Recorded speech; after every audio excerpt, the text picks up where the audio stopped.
Good evening, everyone. Welcome to tonight's game between the Albert Gallatin Colonials and the West Mifflin Tysons. Yours truly, Eric Nuttall, here along with Jared Plisco as we get ready for this Quad A matchup tonight here at Albert Gallatin Stadium. Yeah, it's going to be a great game. We have a very good West Mifflin team. There you go. Yeah, well, I just played Westminster, so I kept wanting to say that. But no, they're coming in 3-0. They played the week 0 game, and they have a great rushing attack tonight. So we're going to see that, which is very common for them year in, year out. 6-4 last year, 4th place going into the conference last year, made the playoffs, and they look poised to do the same this year as well. Colonials coming back this week.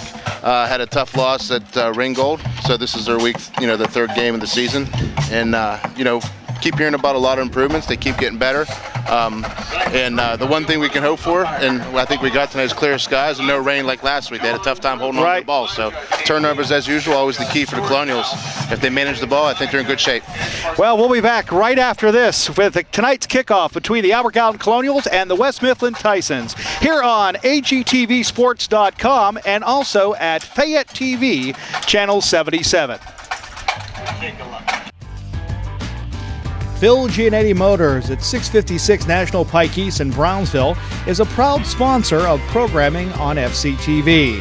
Phil Giannetti Motors providing quality vehicles for 45 years. If you're looking for a quality pre-owned vehicle, give Phil Giannetti's a call at 724-785-6800 or stop by their website, philgiannettymotors.com.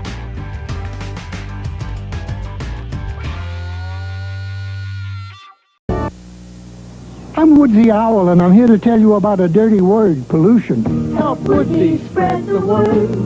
Never be a dirty bird. Hoo-hoo. Don't paint or write off buildings. That's pollution. Give a hoot. Don't pollute. Never be a dirty bird. Hoo-hoo.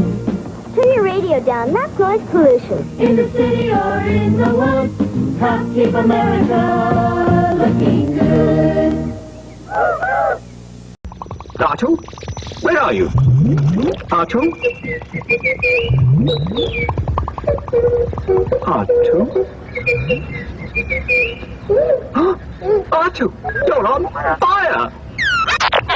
R2-D2, you found a cigarette. Well, I don't think smoking is grown up at all. Because it's very dangerous. Smoking does dreadful things to your lungs and is very bad for your heart. Well, I know I don't have one, but humans do, and I think we should set a good example.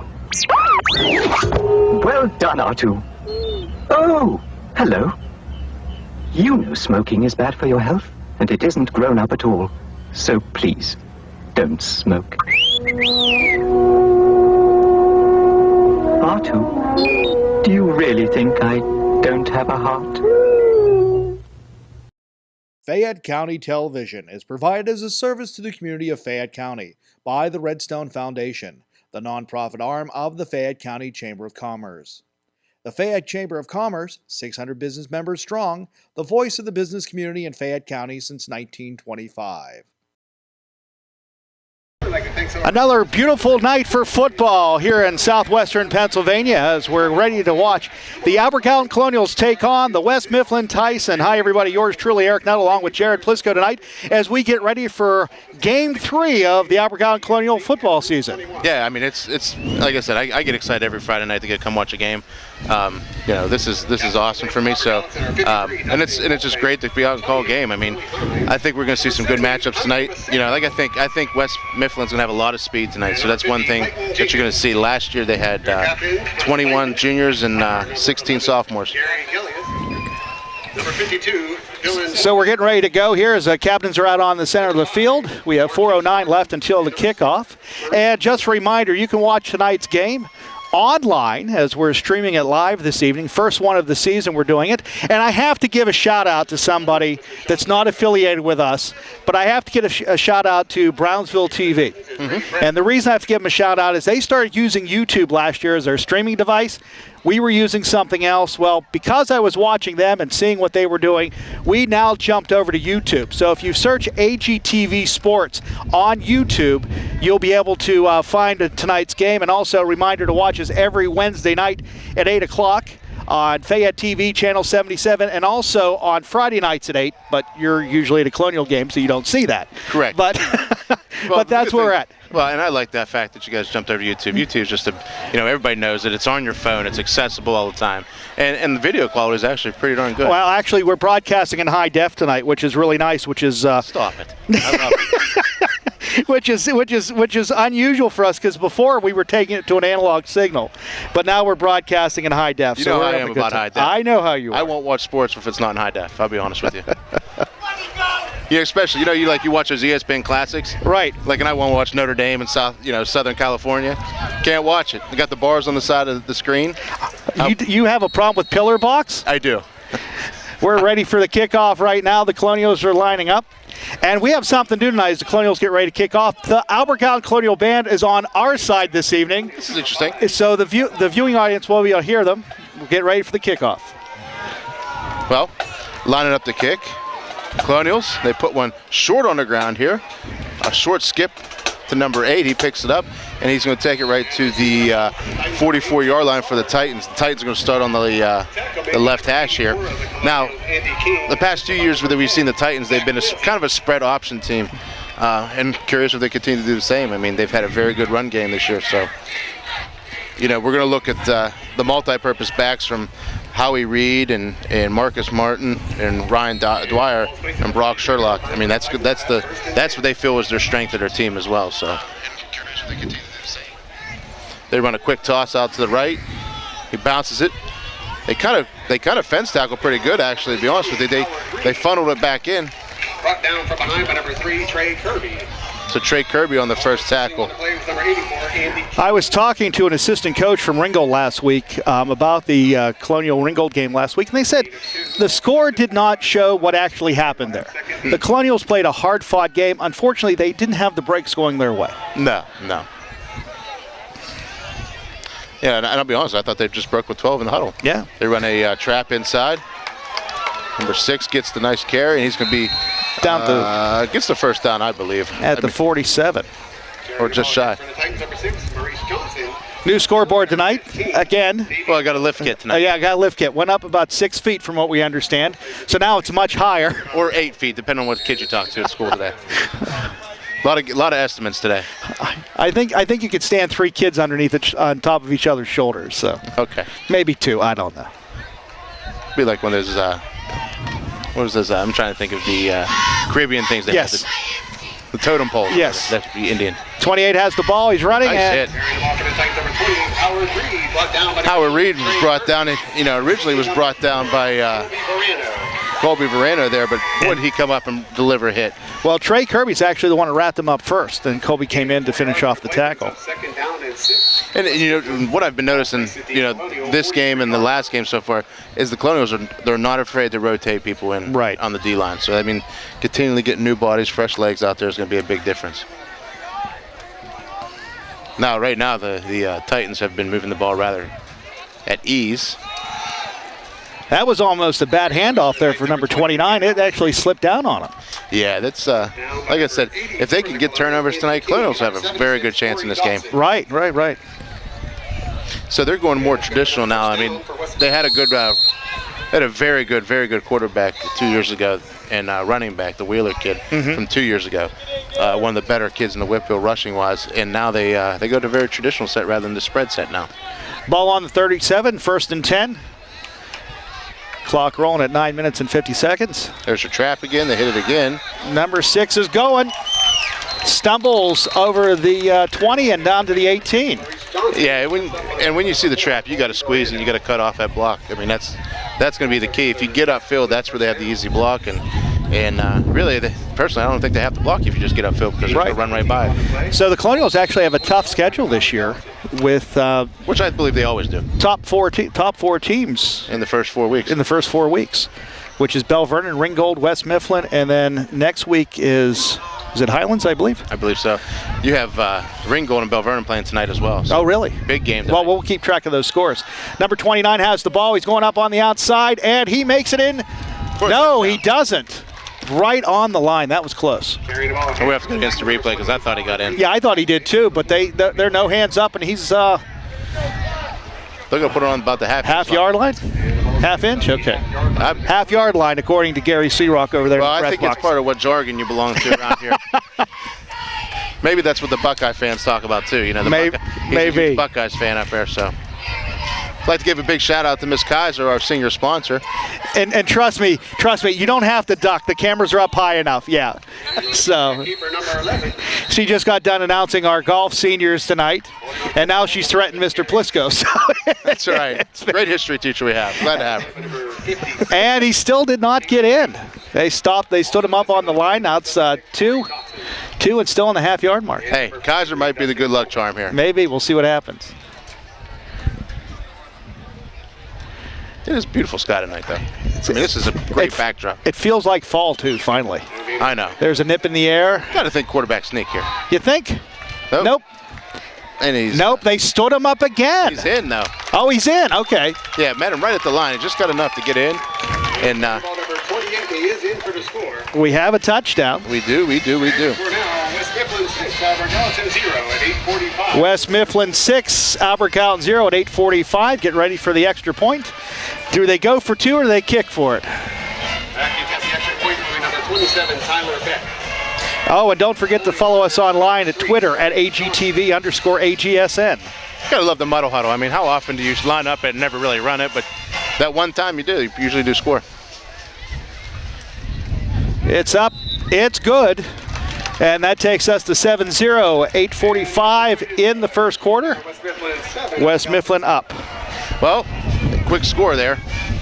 But the best thing is we get to see the Colonial offense come back out, which has shown a good bit of poise, and as well as the ability to drive the ball this year. So the thing is, they just got to get in the end zone. Right. Yeah. So first quarter. Sounds like some technical difficulties over with the headsets over there, but that's all right. So it's 8:45. And it was 7-0. That was a 1-yard run by Daryl Carey. Tickets for $1,000 in high school wreath. So head on down to the red tent. So we have some great games in college this weekend, I'll be honest with you. Probably the best game, and I know my friend, his wife's probably going to be cheering for this one. The Louisville Florida State game is going to be a huge game. The only bad part is I'm coaching during the game, which is it's at noon, so that might be one that wife have to DVR. Record DVR for you? Yeah. That's what I had to do the pit game last week. I wasn't as soon home. as I'm done with the game, I'm going to check my phone. I'm going to be disappointed that I missed it, and then I'm not going to want to watch it. But that's all right. We got Stanford USC. The 8 o'clock hour is great right now for this weekend. There's like 4 games really good. Oklahoma, Ohio State. Well, the ball fell off the tee. There must be enough breeze down there today. Yeah, I agree. The Notre Dame Michigan State would be a great one. My friend just mentioned to me. So that's, great game coming up. I mean, there's so many good games this weekend. And actually, my favorite one this weekend during the week was, following the Twitter game and stuff going on, the Colorado-Michigan deal going on. Oh, really? Yeah. Did you hear about this at all? No, I didn't. So, Michigan will not release their depth chart. Okay? Uh-oh, we got Tavia Mosey's going to get loose. Here he goes. And he might have a chance. Nope. He's just caught by a shoelace. Making it to 29. So anyway, back to the Michigan thing. They're not going to release their depth chart. So Colorado said on Twitter, they're going to say, hey, listen, they put out a fake, depth chart. Okay. So they made up their own names. How about that? So they put like Don Corleone's the nose tackle, and all these fictitious characters they made up. So it was going back and forth all week, but it was a really good gesture by both teams.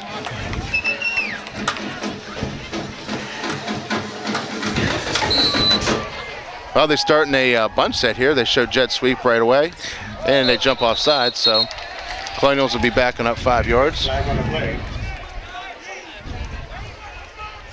So talking to some of the players who say, hey, you're going to see a different wrinkle tonight and some of the different things tonight with the offense. So we saw a true spread, and it's actually on West Mifflin. They said they were in the neutral zone. Okay. Offside called against the defense. And it's going to have 1st and 5 from the 35-yard line. Well, hey, I'll take 3 yards anytime, anywhere. Wouldn't argue with that. No question. Llewellyn under center. See, then this is where I think I take a shot now. You think you're going to see Ryan. I'm taking a shot. Mosey with the jet sweep. He got behind some blockers. He's just moving. Up, fumble. Did he get it? Did he land back on it? And nope, it's West Mifflin's ball. And carrying the ball number 15, Tavian Mosey, but he fumbled on the play, recovered by that hurts. Yep, hey, Plisco's keys to the game. Don't turn it over. Don't turn it over. And this was one of the problems the Colonials had last week. They were turning the ball over. And unfortunately, I wasn't able to game, but from what I heard, so we were blaming it on the weather. Mm-hmm. But tonight, there's really no reason why well, yeah, he we got caught in a mosh with pit there of people, and sometimes you just want to go down. But you know what? He's fighting for yards, trying to make something happen. Right. That's when fumbles happen sometimes. And it was stripped out by West Mifflin. You saw the hand go in there to pull it out. So first play of scrimmage for the Colonials, and the ball's on the carpet. You know, they're going to have to shore that up, and right. Defense is back on the field with a short rest. So roll down a cover 3. They look to throw the flood pass. Throw it. They got it open. 13 has it. He's down at the 30. Another thing gets Willie Hine with the tackle there, number 28, and he comes up hard to make a quick hit. So one of the better corners we have for the Colonials is actually a lot of speed out there. And that time he brought the wood, actually. Hit him pretty hard.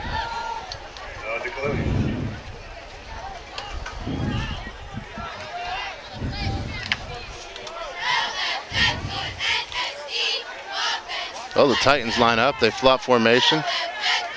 Go pro right. Got a little Zach motion going across. Passes. They look to hand the counter. Runs it hard up inside, and looks like they're going to be going to get about 6 or 7 on the first down. So this social media stuff's kind of cool. I just posted a score on Twitter, and we got a shout out from MSA Sports. Well, they love our broadcast. I'll be honest with you. We were with MSA Sports for probably 13 years until we jumped exclusively to video. No question. And we worked with Don Rebel and all those guys over there and had a great time with them. I think my favorite thing going on right now is everybody walks by as a duck bullet. Yeah, I know, and it's like we're up high enough. Trust me, people. Hey. Unless you're 7 feet tall. The trap comes back again, and it's going to go for a first down. I'll be honest with you, I lost that whole play. That's all right. I guess that's why there's 4 sets of eyes. Hey, I got new glasses. I can see this week. I was excited about it. You know, I was more excited about it since we talked about it since the first game. So. Yeah. And that runs good for another Titan first. They got to find an answer for the trap. This trap has been responsible for about 35 yards so far. Okay. On about 6 plays, or 3 plays. 1st and 10, ball in the 17. 7:06 left in the first quarter. West Mifflin 7, Colonials 0. Colonials actually, I mean, and during that pass set was pretty good. You know, they rolled down where they needed to be. They just need to make a play there. Here comes the... There goes 7 again. And does he make it? Yes, he's in for the touchdown. So the score now is West Mifflin 13, Albert Gallatin 0. Good for 17 yards and a touchdown. Your score now, West Mifflin 13. 17-yard run. 6:46 left in the first quarter. Well, I mean, that's about as good as it's going to get right there.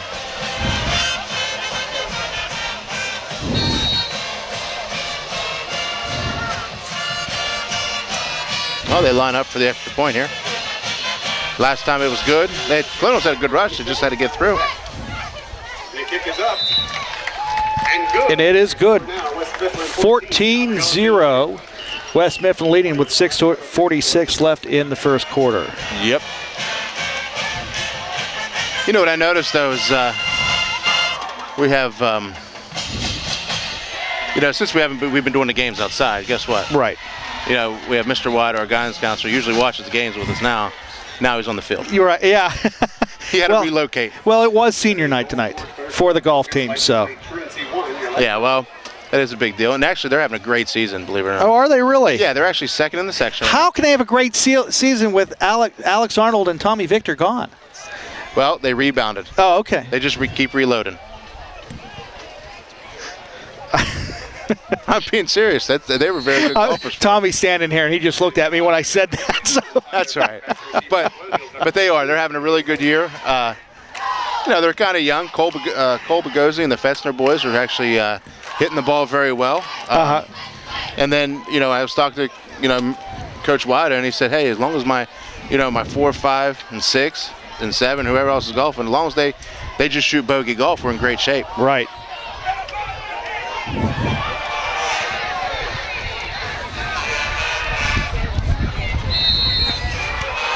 Well, we had a strange play, to be honest, right there. We had number 29 was Javon Davis. Caught the ball, and I think he thought that he fair caught it, but it was not blowing dead, so then he took off. I think there was confusion on both sides of the ball. Did he have it or not? But able to advance the ball, and he's on the 22-yard line. It's starting to get loud. We have a battle of the bands going on right now. The Colonials marching down to your left, and the West Mifflin Titan Band in the end zone. So who can be louder, I guess it is. You know what I always liked was the trumpet covers, or like the tuba covers. So they do anything for sound. I don't know. I'll have to ask about that. That's one thing I've always wondered about, because you can really customize your tuba. It's like skins for your iPhone or anything like that. But Colonials go hurry up. They get a 9-yard run. So anytime you get 9 yards of first down, you're in good shape.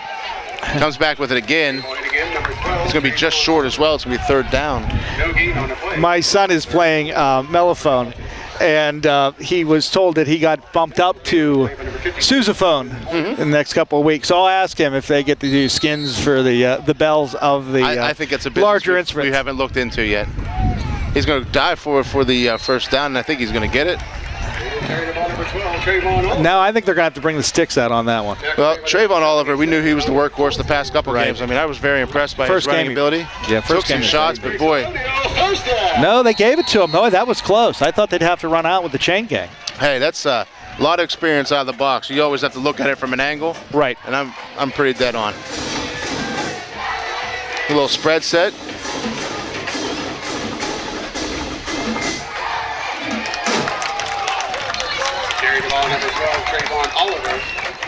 Trayvon didn't make it past the line of scrimmage on that one. Yeah, there was a slew of actually probably 3 or 4 defenders on a gang tackle. I know they're influencing trap and running the veer a little bit, but I will say one thing: West Mifflin's they're quick. They are fast. Very fast. Very fast.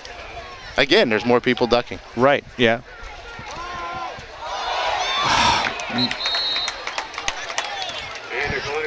Made it to the scrimmage line as I sighed heavily as he got pushed back to 5 yards. That might be able to be edited out. Yeah, nah. We'll leave it there. That's right. Hey, we live and die with the Colonials. I know. It's. And this will bring up a 3rd down and a long 17 for Albert. Long 17. 26-yard line. 3rd down, 17. Ball in the 26. And we're still in the first quarter at 4:42. Llewellyn's going to just throw. No. He throws a nice ball. Nice pass. Oh, almost intercepted by number 3 from West Mifflin. That's a complete intended for number 15, Tavian Mosey. Covered on a play was number 3, Dorian Johnson. Yep. But that was a beautiful pass. That was right what you wanted to look like. You just didn't have anybody there to catch it. It would have been a great Instagram shot because of the sky. Oh, right. Oh, yeah. That ball. It was great. But anyway, Colonials have forced a punt and 4th and 17. So, got a first down, got the offense a little bit going. Got to sustain drives here. And number 3, Dorian Johnson. It's going to be a nice punt. And it hits the 45 and then bounces out.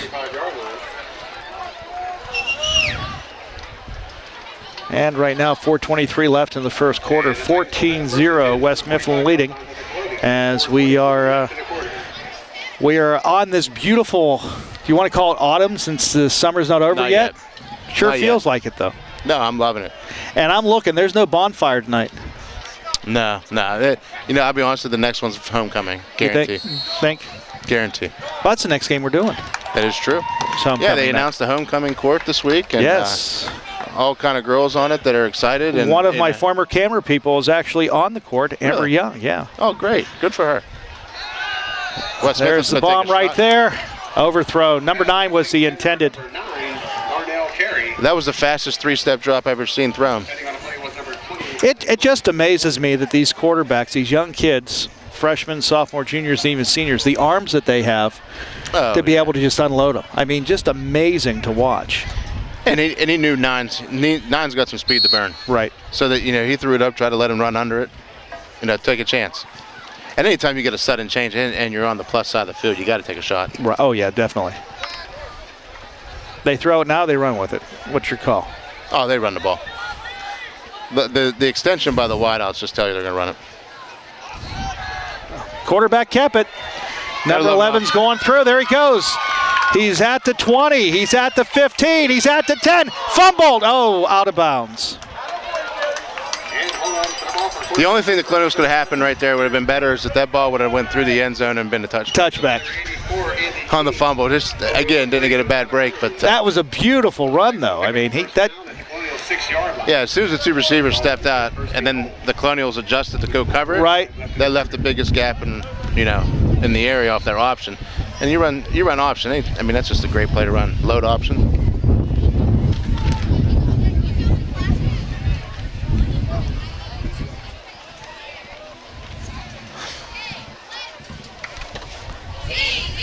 Well, West Mifflin breaks the huddle.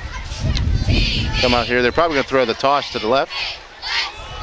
28 has the ball, runs the outside, cuts on the inside, and he has the touchdown.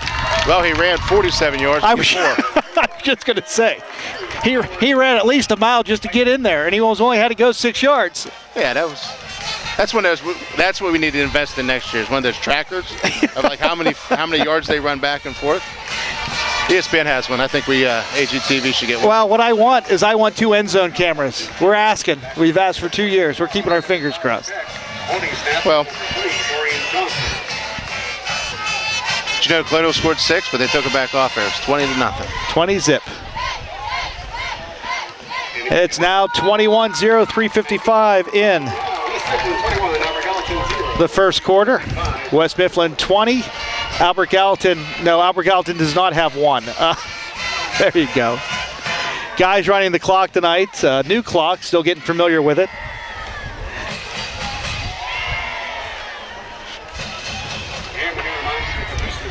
Hey, we just also got a shout out tonight by Skylights in the Fedco zone. Oh. He's always been one of our bigger fans. Yeah. Yes. Well, I always dreamed that they would. Every time I saw a helicopter on a Friday night, I was like, hey, Fecco's here. He's going to come down and see us. Hey, you can't get any bigger. We have Root Sports following us. I know. And Lenhart, and we had the pleasure of going there, which I will never stop talking about that trip.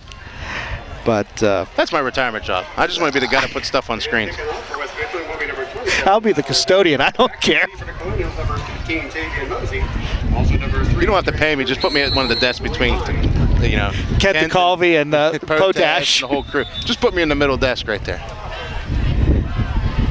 I would have a lot of great stories to share. I'm sure you would. I mean, basically all my experience at AGTV would be pay off.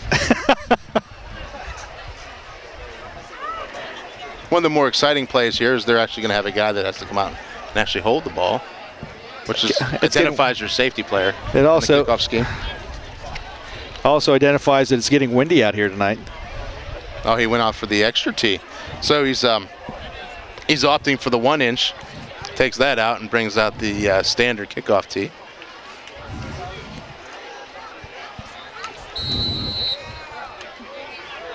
Colonial band getting ready to go here.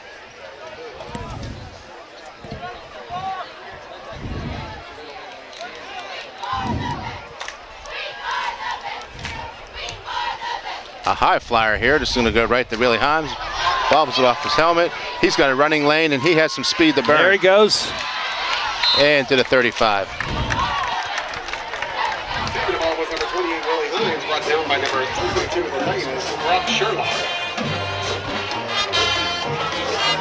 Yeah, I like the band playing Little White Stripes.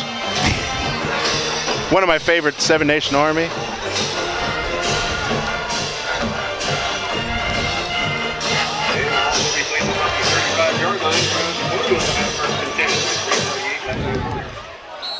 Well, Colonials Colonials 3 straight possessions, 3 straight good field possessions to start, field position to start. And the Titans almost jump off sides. They run a complete shift, tackle over. And they're going to run the jet sweep. And Taving gets 6 on the first carry there. Brought down from behind by number 32, Brock Sherlock. So Colonials get another good first down run.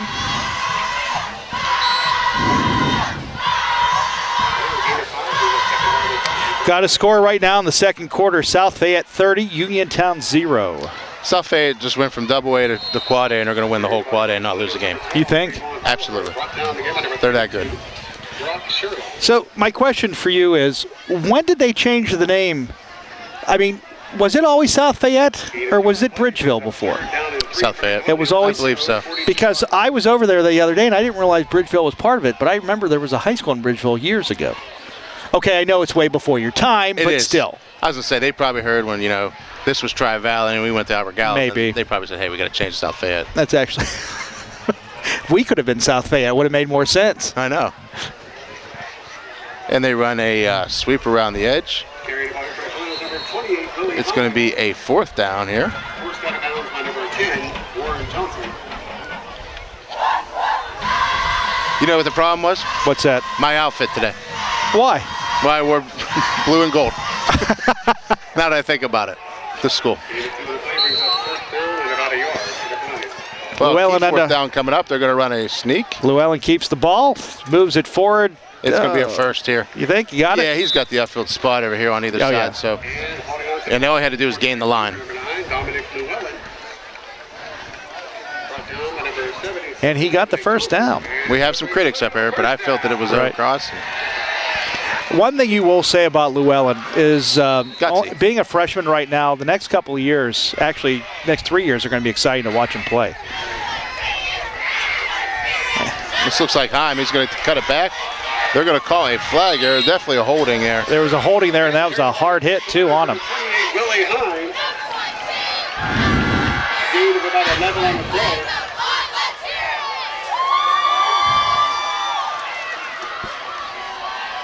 And tackle was made by number 81, Ron Sampson. See who they call the holding. I know it was off a G scheme where they run the, they fold the blockers. They just didn't, the upfield shoulder, he held on. Just waiting for a number. 2:19 in the first, 21-0 West Mifflin. Flag on the play. This one will come back. Holding Colonials. Yeah, that's probably the worst flag that you could possibly have when you get a holding penalty. Doesn't help you. Actually, it looked like a spot foul they gave him. And with the holding call, that'll bring up the first down with about 17 for the Colonials. And Mosey in jet motion. They throw the underneath. Llewellyn fakes it. He's going to get sprint out. He's going to throw a ball to number 3, West Mifflin. He has it. He's still on his feet. Not going anywhere, but he's still on his feet. And he had a chance at one earlier. Yeah. And they decided to go back at number 3, and the ball was floating up there and just didn't have enough steam on it. Big shout out tonight. My camera guys are seniors, so we're going to lose them here within the year. Logan McCourt. What's that? Can we do our own senior We could stand up here, but I don't think anybody would hear us. Wow. We have Logan McCourt and J.D. Williams up in the window behind us. And one of our guys, Jared Sumi, is home sick. From the reports I got this week, it didn't look good that he was going to make it. Yeah, but he was on the injury report. His buddy Logan stand over, he goes, honestly, he's going to die. I know he's going to die. He had a sore throat. Oh, beautiful pass to number 16. West Mifflin scores. We're now at 28-0. That was textbook right there. That was a prayer. Yeah. You just knew a guy had speed. Yeah, that was a textbook play right there. I mean, that's that one you put in, you asterisk it and say, if you're lucky enough, and you have a guy that can run, time to throw it up. That was a 45-yard pass. That was beautiful. West Mifflin gets ready to go for the extra point. Line up on the line. Number 3 holding the ball. 27 getting ready to kick. And we are ready to go right now. And it is up.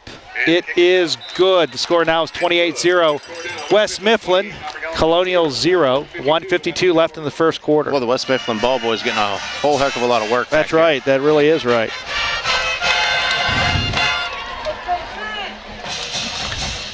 Got a score right now. Carmichael's 21, West Green 6 in the second quarter. See what else we can find out here. Hopefully my battery holds out for the game. Yeah, I didn't really do much of a charge before I came out. As soon as I hit practice and I grabbed a bite to eat, and I didn't even have a chance.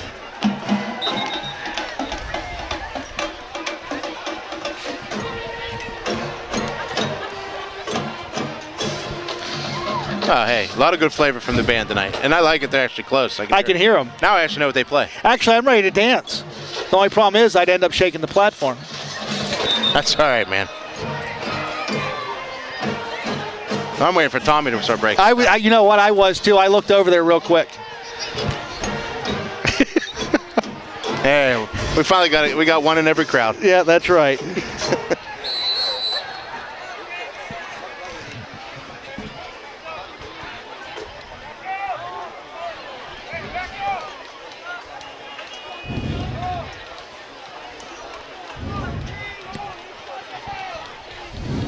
Well, West Mifflin is going to kick off again.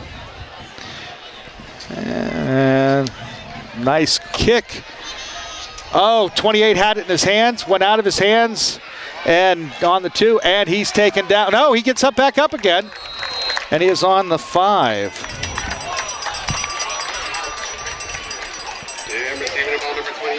That was Willie Himes that had the ball on that one. Well, I think they found the kick to Willie. Willie struggled with a couple kicks early on. So, they're going to continue to kick at him until he fields it. And right. So West Mifflin's found something that, they're going to continue to do. Well, the Colonials have some pretty bad field position at this point. And you got to think West Mifflin's thinking safety. They're going to pin the ears back. They're going to bring the blitz. And I wouldn't be surprised if Colonials do throw one up and see what happens.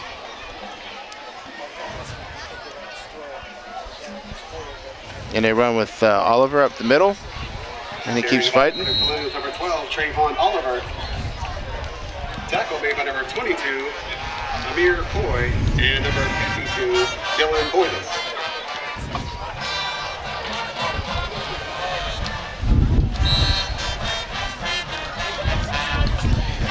Score right now, we were talking about that game earlier tonight between Ringgold and Bell Vernon.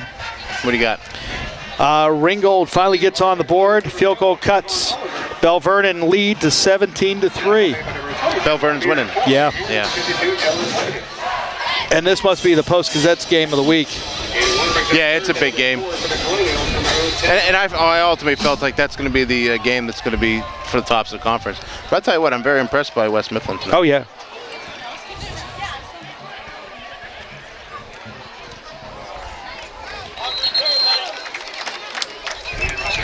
So I guess this game is being followed in Pittsburgh tonight because every time I mention something, WPXI shares it. Well, it's a big game this evening for West Mifflin. Well, they scored 28 in the first. I mean, it's all right. I know that helps. Just an explosion of points.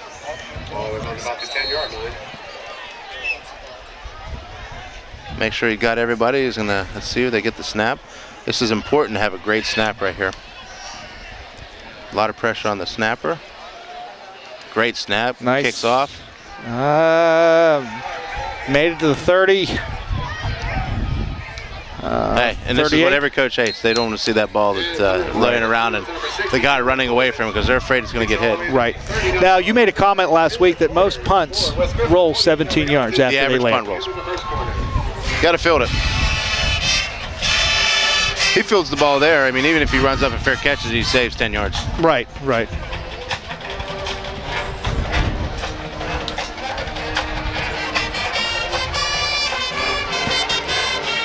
Another battle of the bands going on right now.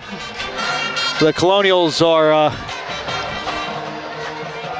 into it as the West Mifflin band plays from the end zone, which is a little bit different for us. Usually we have the away team sitting in the stands in front of us and our band sitting in the end zone, but there's a change this week, which I kind of like it, because they're actually playing to us this week. I like it. So we're now in the second quarter. Teams switch the sides of the field. West Mifflin Titans are going to be running to your left if you're looking at a radio dial, but you're not. You're watching it on a TV screen. So, again, an old analogy from 30 years ago. No question. No question. Like I said, I do love the radio, though. Makes it interesting. I've always had the voice for radio. Not TV so much, but I'm here. A voice for radio. I'm giving it a shot. West Mifflin went up top last time. They come back to the trap. Stumbles and bumbles down to about an 8-yard run. Or 3-yard run, sorry.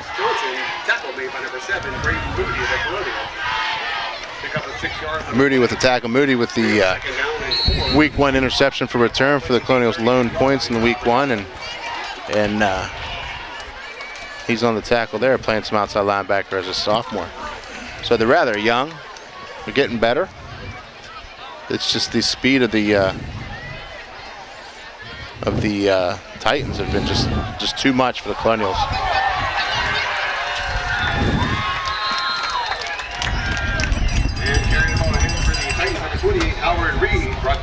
Yeah, Howard Reed, as we talked about at the beginning of the broadcast, he's been one of their stronger players. You know, coming into the season, he was an all-conference player, and he's not disappointed tonight. So, West Mifflin checks out. They're inside the 20 for the 4th time tonight. So.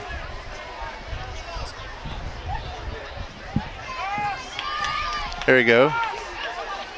Now he's bouncing around, finds his way, and he walks into the end zone. He is pretty shifty, I will say. Harry Reid, not disappointed. 15-yard run.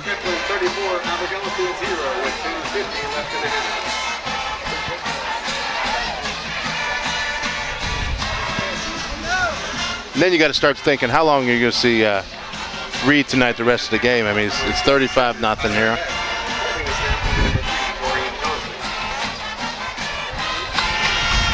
You know, he's having a great game. He's probably got close to about 80 yards tonight. 35-0 here. Colonials 10:50 remaining in the game, or in the first half.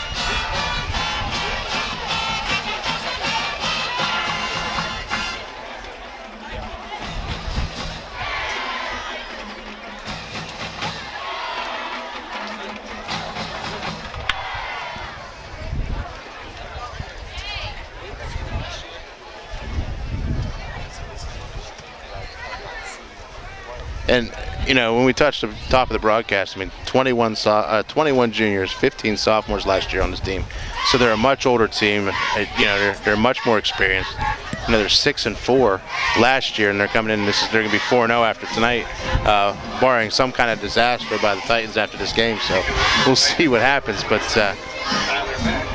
Colonials with, I think, 3 first downs and a holding penalty that then putting back some bad field position on the last drive has made a big difference too. So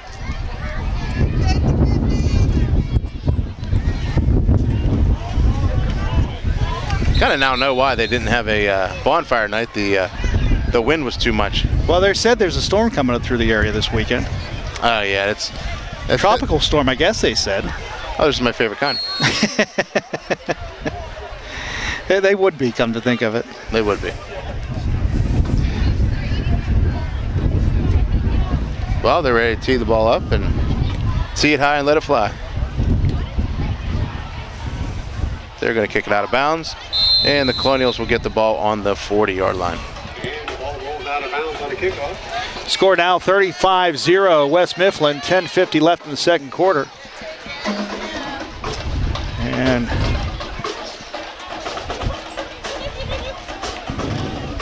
so right now, how many offensive plays the Colonials have? Personally, I think about 13. I was going to say, it's not a lot. And come to think of it, West Mifflin hasn't had many either. They've just been able to capitalize. As of late, yes. Yeah. Now, the first 2 drives, they did drive on them, but it's been pretty, it's been the greatest show on turf here with Marshall Falk in the backfield. I mean, speed everywhere. I feel like I'm watching Isaac Bruce out there. Torrey Holt, same colors and jerseys. Javon Davis, the freshman, getting a chance. And we saw him in week 1. He got battered up a little bit. He got hit, but it's great to see that he's healthy and he's in the ball game. I think he's a great changeup back for the Colonials and for years to come. I mean, he's only a freshman, so. Javon with a nice carry. Nice to know his mom and dad too. They know they definitely love watching him, but a lot of jumping and diving around, and gets 2 on the first down run. Colonials number 29, Javon Davis, tackle held by number 55, Gerald Brown of West Mifflin. They go to a circus formation here.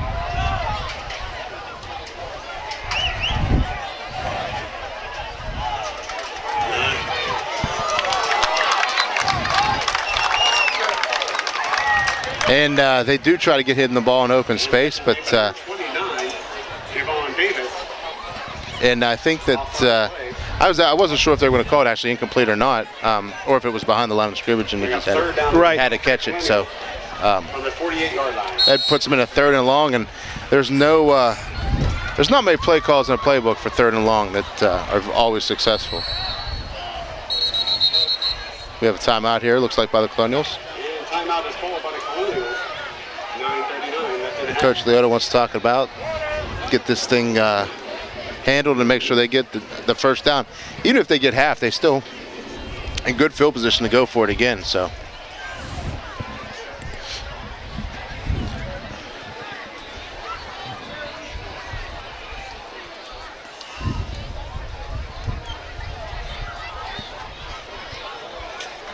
Nice crowd tonight for West Mifflin, also for the Colonials. Well, West they travel well. I mean, this is right down 43 for them. Right, exactly. So it's not that hard of a drive coming down here. No. Shout out to the West Mifflin broadcast team, who's up behind us in the left window that we used to be at years ago. Awesome. They're broadcasting tonight. Their student group is broadcasting the game. I don't know if they're streaming it online or not, but they are recording it this evening. Oh, good for them. We've also noticed quite a few photographers on the sideline for West Mifflin tonight. Well, yeah, this is, like I said, the drive to have incomplete, flag down the plate. Was that a late hit? No, it's going to be a hold. Hold? It's in the area of a hold. We do have a flag on the play. Because I saw number 6 go after Llewellyn, that's why. It's a hold. They're probably going to decline this.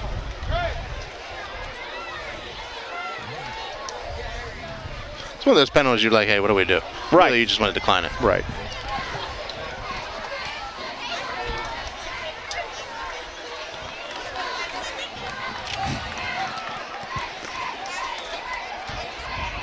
And we had a holding call against Albertine. Well, 4th down, they're going to send the punt unit out. Got to wonder, will this be an opportunity to throw the fake in? I mean, I would try it. I mean, what do you have to lose right now? It's an extra offensive play. Back to punt for the Colonials will be number 60, Dylan Thomas. Back to receive for West Mifflin, number 12, Jeremiah Queen. Someone said about the fumble. Rooski, I'd actually tried to run it in practice the other day. A bad snap. Oh, nice hit on him. But the ball's out of bounds at the 40-yard line. That was actually, I don't know if it was a bad snap or he just wasn't able to hold on to it. Yeah, that's what I'm saying. It wasn't a bad snap, but I'll be honest, I was pretty impressed he still got it off. Yeah, Dylan Thomas, honestly, when he came back and he kicked it, I thought he was going to kick the guy in the head. He came down with it. I know, that was something else, actually. I mean, it was like he was teeing up the player. But he did get it off, though. That was impressive, because if that would have been a fumble and picked up, I mean, that would have been disastrous. It would have been 42-0. That's right. 9:23 left in the half. Well, do you think West Mifflin puts the brakes on yet? I don't think. No, I don't think so. I think they take a shot downfield. They're going to see the trap here. Now there's the pass. Levin has the ball. Nope, heck with that. I'm going to run it, he says. And he's got blockers. Jukes and jives. He's now at the 45. If he just would have kept going forward, he made it probably to the 44, 43 maybe. But he Kirby with the tackle. Stutter step back, didn't make it. I will say I'm rather impressed by number 77. This guy's just moving places, moving people all around. He is. He's just. That's probably the biggest boy on the field, other than maybe Corey Dodson from the Colonials. Colonials. So doing an excellent job. But this is a good time, too, for West Mifflin. They're going to get a lot of young players in. They're going to get some, a lot of good experience. And here comes the run here. Number 7 goes to the outside, down at the 40. Carrying the ball, number 7, Russell Tyree. Number 4, Colby Verano. A lot of these guys on the Colonials we have dealings with on a day-in, day-out basis. And they still come in after last week's loss. Monday they were positive about how good it was going to be on Friday. So they're keeping their heads up and keeping their spirits going. They have. One of the guys I think of, I'm looking at in the front line, is Shane Leskinen, as I saw him. Yeah, we were talking today about, just getting upfield and seeing where the ball goes and making plays. Yeah. Carrying the ball, number 6, Maurice Johnson. Brought down by number 7, Braden Moody. So on this one, they actually stop him twice. Third and 4 to go. Oh, 3rd and 2. Yeah, short one. Short one here. Bring up 3rd down and about 2 for the Titans from the 38-yard line. 38, 7:54 and a rolling clock. 35-0 West Mifflin.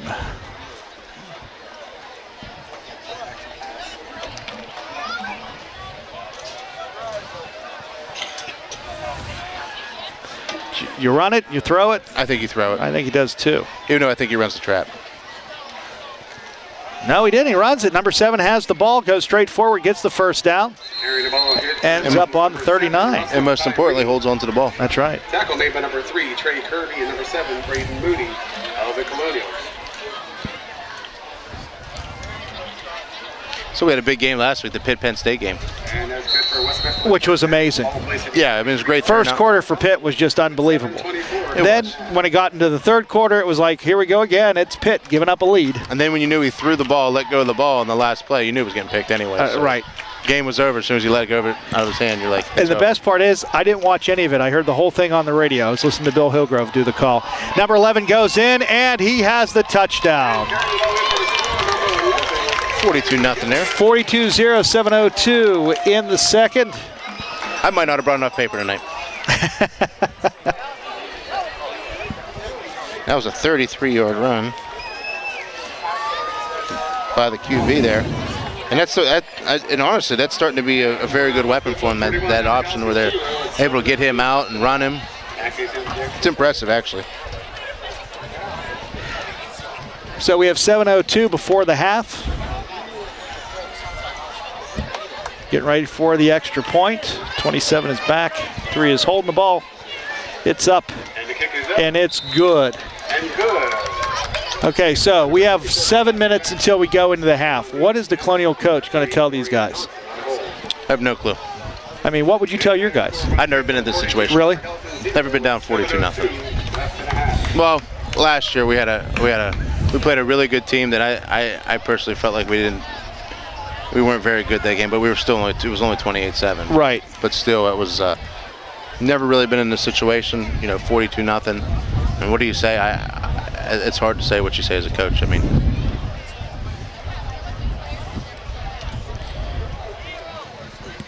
now is this where West Mifflin just puts it on coast for a while, or they just keep going? I don't think you turn it off. I mean, West Mifflin just has to score points. I mean, they're trying to get better in all phases. Still a young team.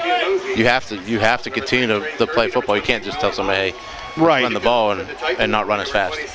So there has to be an effort on both sides.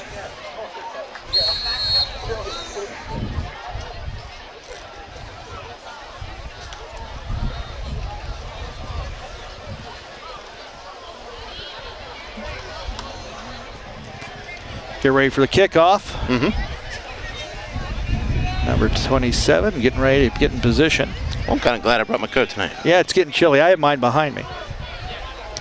The only thing this thing is missing is a good hood. Oh, number 3 pitches it back to 15. And there he goes. He's running. No. Got taken down at the 21 or 31. It sounded like one of those roller coasters. As soon as you hear it, like you're about ready to tip over the hill, everybody's just screaming, then it shut off.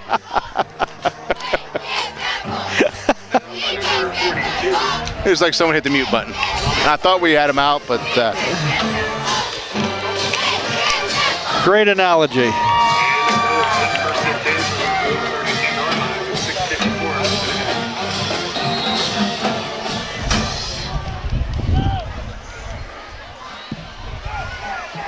They run a sweep out here. They string it out. He cuts upfield.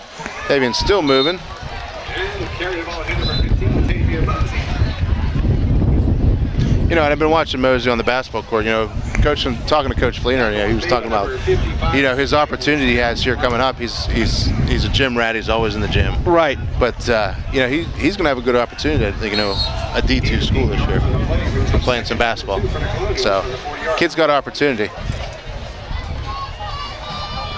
Got to give him credit though. He's out on the football field. He's battling. Oliver with the carry. They're going to be just back to the line of scrimmage. Not going to have enough. Score for you right now in the second quarter. Chartiers Houston 32, Brownsville area 12. Okay. Yeah, I heard they were up in Chartiers tonight. We were talking about all the games at dinner. At the half, Bell Vernon 17, Ringgold 3.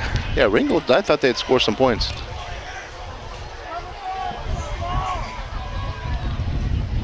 Mosey back in motion, come back across, and he gets the ball. Gets an opportunity. First down, Colonials. At the half, Connellsville 0, McKeesport 7. Number 55, Gerald Brown. And also number 10, Well, 5:36 here in the first half remaining. Colonials on the 50. Second quarter, Trinity 21, Laurel Highlands 0. Trinity's gotten better.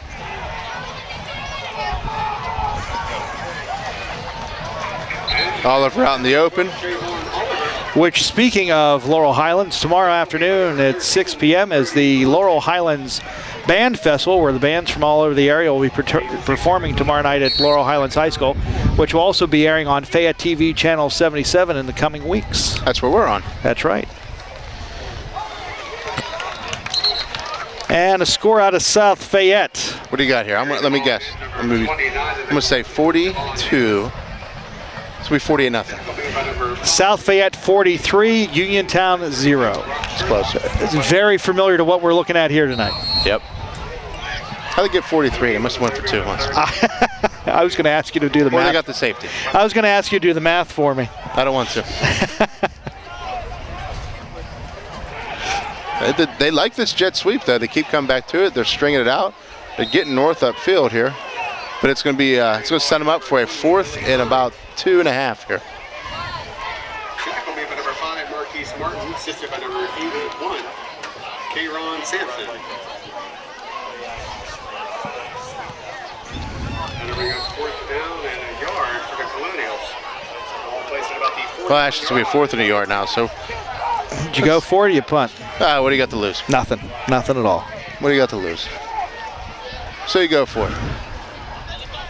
And they run the sneak. I think he got it. I think he just went over. Number 9, Dominic. First down. Tackle made by number 54, Tyrone Ogletree. And good. And it's good for a Colonial first down.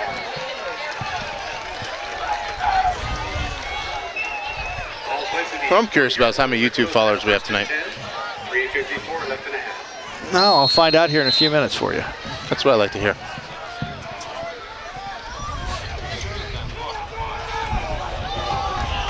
Well, Oliver gets the ball and couldn't keep his tread on the field there. Just nowhere to go.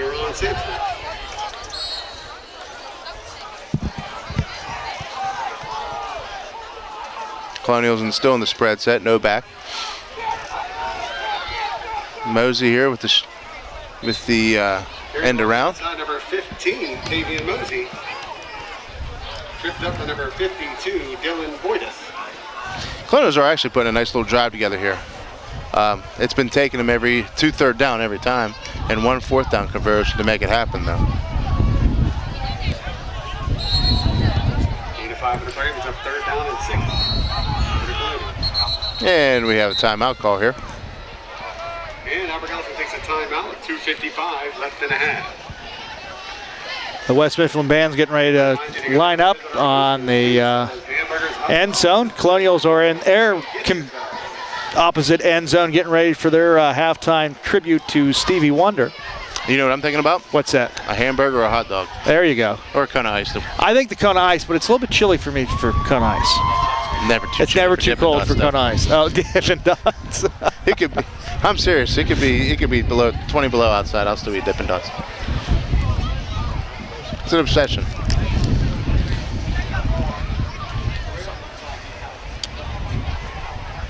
Third down. You think they come out and throw? I mean, they've had some success with the jet sweep. I think they continue to go back to that, to be honest. I think they go back to that. They're having some success with it. I said, why try to fix it if it's not broken, right? Agree. 42-0, 2:55 left in the second quarter. In center, Dustin Colbain comes out. Gets the top of the ball here. Llewellyn underneath the center. Come out true open set. Looks like they're going to throw a flood pass. Intercepted, number 3. This kid is unbelievable. Hey, and he did the Tony Dungy. Yes, he did. Here. And there he goes. He's at the 50. He has open field in front of him. There he goes at the 20, at the 10. Touchdown, West Mifflin. Hey, exactly what you're supposed to do. Right. But the play's coming back anyway. There was a hold. Yeah, there was a hold. But Tony Dungy always says, hey, pick the ball off, stay near your sideline, and you always score. That's right. That's right. And you know the most important block is? What's that? The guy that was supposed to catch the ball. Yeah. Oh, I guess it would be, come to think of it. Uh-huh. They get that block, which might have been the hold. Actually, it's not. So it's a touchdown. It's a touchdown.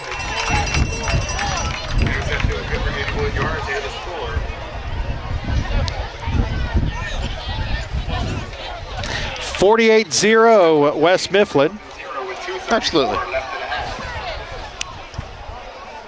That was a great return. That was beautiful. I mean, that's something you see in college ball right there. And just the movement up and down field. Yeah, it was a great cut back and forth.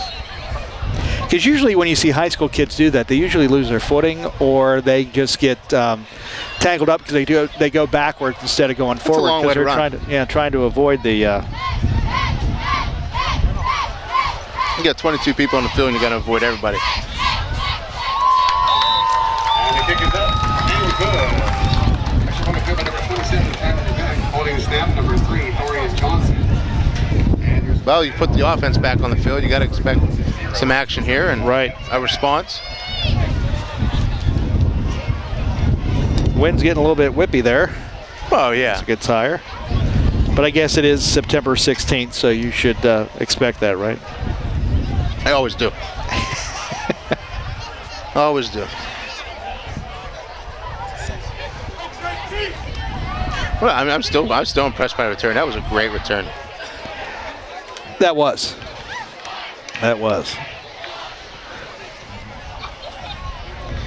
I wish we had a depth chart for West Mifflin so we knew what grade these guys are in, because it'd be interesting to see how old they are and how many more years they have playing at West Mifflin.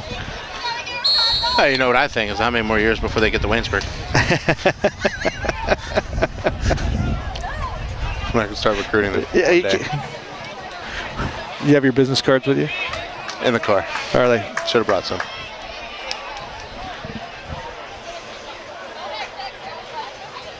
Might send Tommy Victor down to find parents. Nah, good night to the Titans. I mean, they're having a banner night. Finally, Kirby gets the ball in his hand.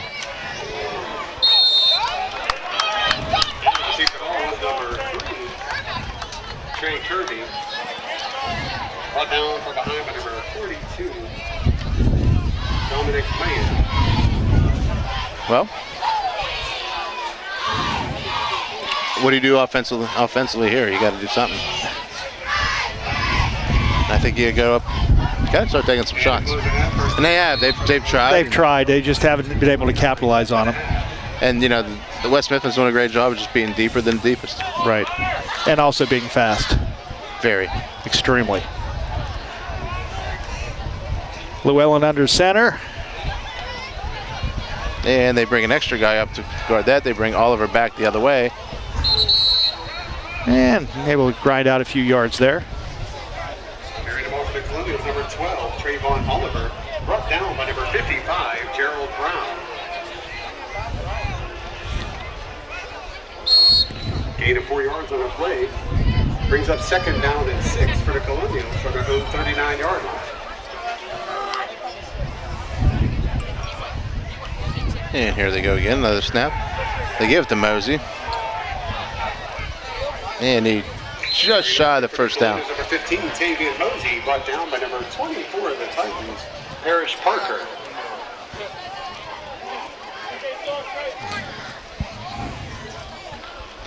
Let's see, 141, 140. Colonials have to rush here a little bit to get in a position for some points. 3rd and 1. Here comes the dive. And the dive goes nowhere. To the 50, to the line of scrimmage. And unfortunately, we got a man down for the Titans. So 49-0 in the first half, left at 1:16. One of those things you talk about, even though it's one of those stats that you can't stand revealing, after last week's game against Ringgold was Albert Gallatin's 26th consecutive loss. that is correct. And the last win they had was 3 years ago this past Wednesday against Trinity. Yep. So, I mean, A 28-14 win. yeah, that's right. We were there, weren't we? Or it was here, wasn't it? Right here. but maybe about 2 floors up. Yeah. So, unfortunately, an old scoreboard, but only half the lights worked. That's true. But we knew it was 28-14. So someone asked, I gave that piece of trivia of the day to someone. They said, okay, now tell me who was the first one to score on our new scoreboard. I said, that was easy. I said, that was only 2 weeks ago. That is true. 1:16 as we are waiting for the West Mifflin player to get off the field. We look at the crowd over there. The student section is here tonight in good force. Oh yeah, they got the America. Oh, is that the theme tonight, America? America, okay. I was noticing the red and the white. I saw a few blues, so I guess that would be right, and I do see the flag blowing in the breeze right now. So they're showing support. Nice group from Colonials side. Mm-hmm. I'm a big fly fisherman around here, but I was thinking this wind would be pretty tough. To fish it. Yes. Number 77, Dominic Johnson, walking off the field right now with some assistance. Oh, there he goes. I don't need your help anymore, as he says. Yeah, as he walks off. I can do this myself. There he goes. Yeah, well, the big guy had a little of a scare, gave the thumbs up.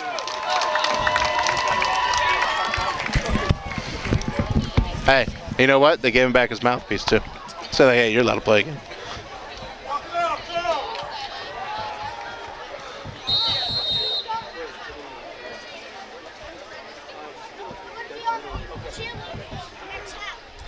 Well, Colonials here on the first down. And I can't tell you where the ball is. Time has it. On the end around again. 1 minute remaining here in the first half. Colonials cross the 50. Put the ball on the 45 here. And they move the sticks. 47 seconds. Clock's rolling right now. Be able to get, what, one play off? Maybe two? Two.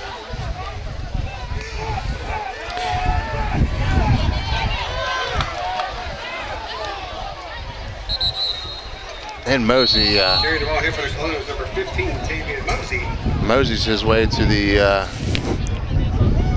Kind of reminds me of the Forrest Gump thing. Your papers fell off and it started like the feather in the wind. My depth chart for the Colonials just blew off. Thank you, Tom. I was waiting for the Robert Zemeckis song to start playing. I thought I had my phone on it, and I guess I didn't. No. So 30 seconds. 30.4 to be exact. I'll be honest with you, we're probably the two happiest people in Colonial garb tonight. Right. But, I mean, barring the score, but, you know, I'm always positive and I'm always happy. And there goes former radio announcer, former colleague of mine, Chuck Durso, as he walks past. He also used to call football games for the Herald Standard Television years ago. They had one. That's right. Did you know I was Herald Standard Player of the Week? Really? Yeah, I still have the T-shirt. Does it fit? No. It's one of them heavy cotton things. Have your wife make a pillow out of it or give it to your daughter. Maybe. Who I saw made on the Waynesburg Twitter feed last Friday night. She's a mainstay on her, actually. She's always on there. Llewellyn getting pushed back and throws it nowhere. 24.5 seconds left. Now I see that her new little cousin that she's oh yeah all over. Yep. Yeah, that's the new focal point of the family. So, which is good. I guess that looks like one of those old school battles when teams are exactly like they're in a line and they get ready to battle. Which we're just losing our formation here. I think we should just have the whole band run after them. We're retreating actually right now because we're going back into formation. I used to love those. Just great. I mean, it's fun, is what it is. It is. I actually do like them over here because I can see them and I can keep an eye on my son. Well, that's true.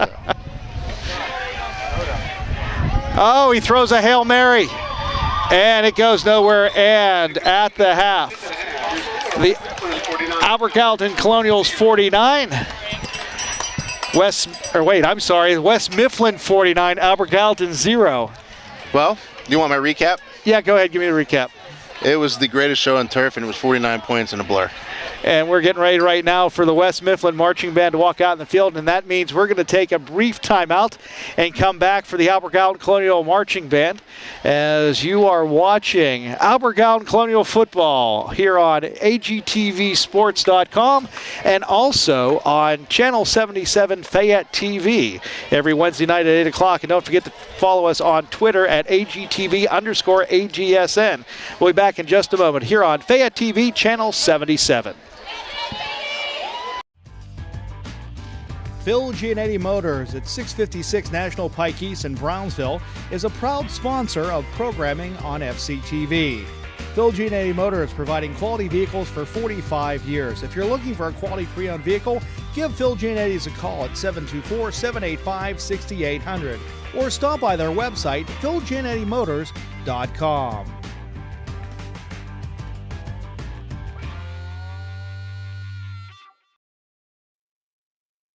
This is the Morgan family coming home from the lake. Ed and Marilyn have been married 12 years. That's Kelly Sue and Casey in the back seat. They've driven this road a dozen times before, and nothing ever happened. But today is different. Today, Ed will become a killer. And here's his weapon.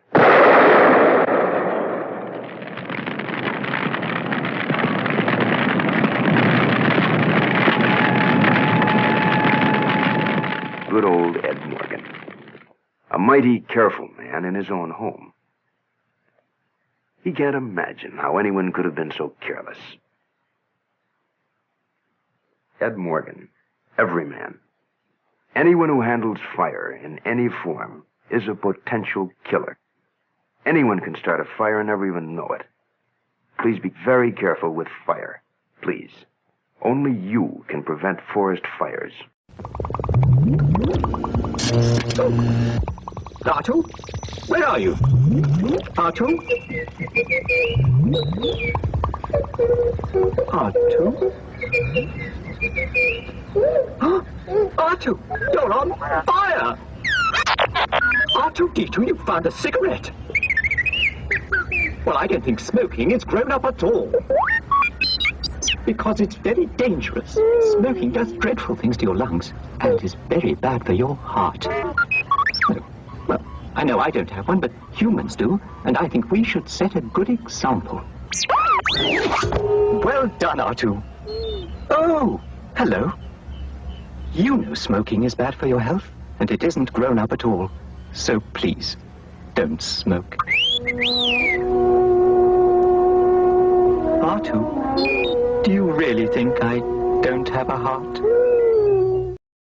Fayette County Television is provided as a service to the community of Fayette County by the Redstone Foundation, the nonprofit arm of the Fayette County Chamber of Commerce. The Fayette Chamber of Commerce, 600 business members strong, the voice of the business community in Fayette County since 1925. Welcome back to Albert Gallatin Colonial Stadium tonight as the score is West Mifflin 49, the Colonials 0. Right now we have the Albert Gallatin Colonial Marching Band and their tribute to Stevie Wonder.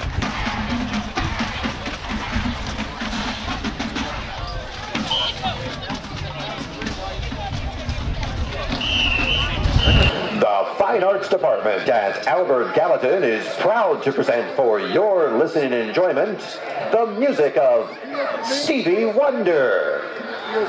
This year's band is under the direction of Mr. C.J. Durso, Assistant Director and Percussion Lead Wyatt Wilson, Auxiliary Instructor Kaylee Belusic, and Drum Majors Bailey Holt and Bailey Turner.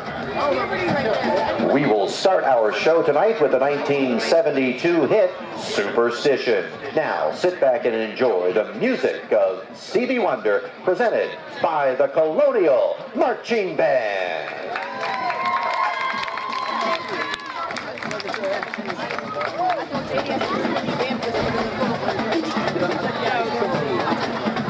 Hey, we'll have to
Next, you will hear the 1973 hit Higher Ground with a percussion feature by the outstanding Colonial Drumline. He needs to back his mouth away from the microphone just a little bit. I think so. That was hurting me the hell out of my ears.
Finally, you will hear Sir Duke from the 1976 album Songs in the Key of Life. Sir Duke features a challenging breakdown performed by 9 soloists.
Phil Giannetti Motors at 656 National Pike East in Brownsville is a proud sponsor of programming on FCTV.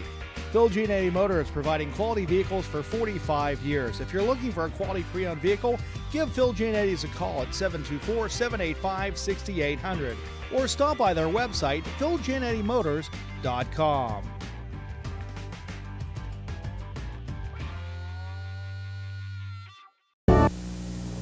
I'm Woodsy Owl, and I'm here to tell you about a dirty word, pollution. Help Woodsy spread the word. Never be a dirty bird. Hoo-hoo. Don't paint or write on buildings. That's pollution. Give a hoot. Don't pollute. Never be a dirty bird. Hoo-hoo. Turn your radio down. That's noise pollution. In the city or in the woods, help keep America looking good.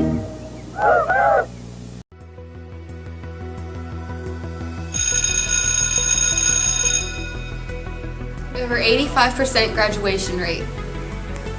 17-to-1 student-teacher ratio. 33 sports clubs and activities. 10 college credits offered. At the Career Technical Institute, there are 17 classes offered. 1 family. 1 community of education. 1 Albert Gallatin High School.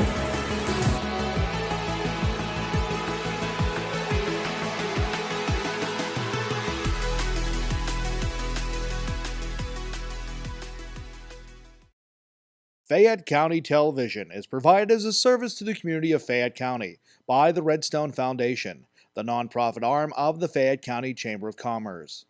The Fayette Chamber of Commerce, 600 business members strong, the voice of the business community in Fayette County since 1925.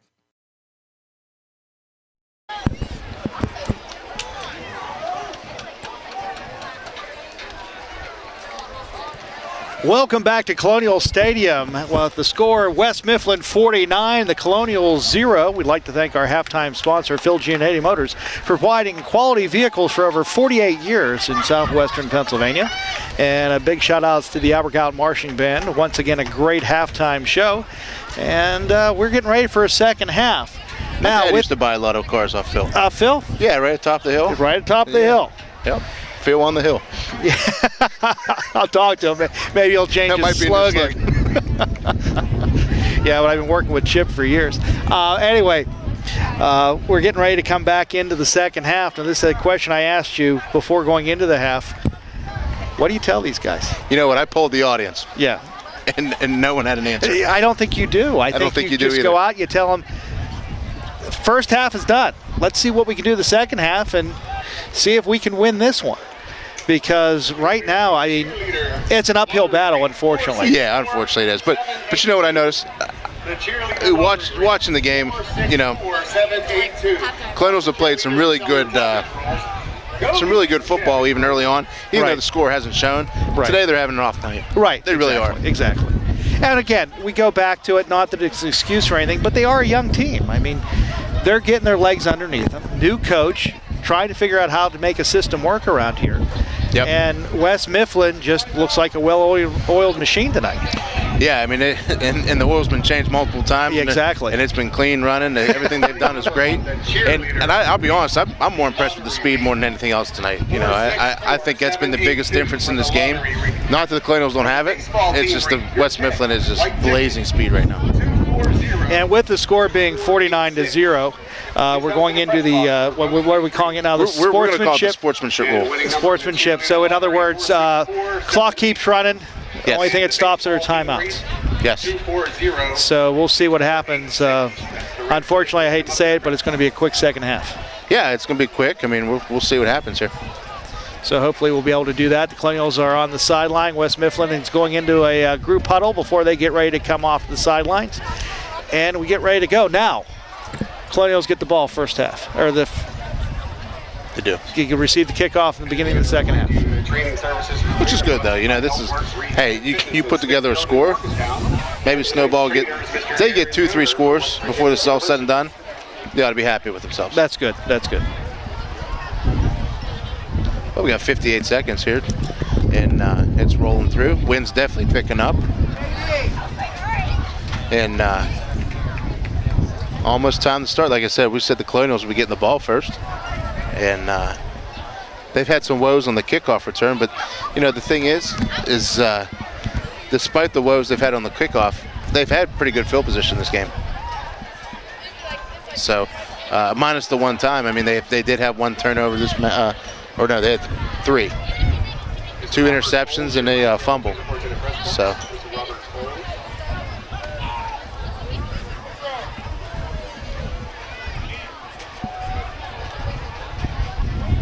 Well, back deep for the Colonials, it looks like it's going to be Tavian Mosey.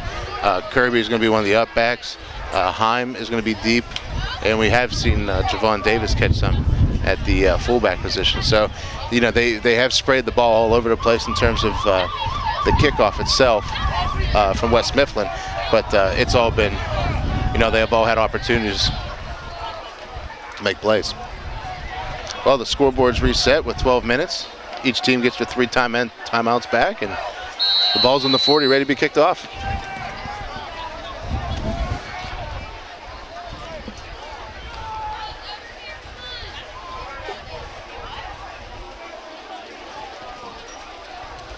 Right now, the kicker for West Mifflin is eyeing up the ball, getting ready to get in his stance. And he's got 7 points tonight, too. Yeah, he does. 7 extra points. 7 extra points. Did a nice job tonight.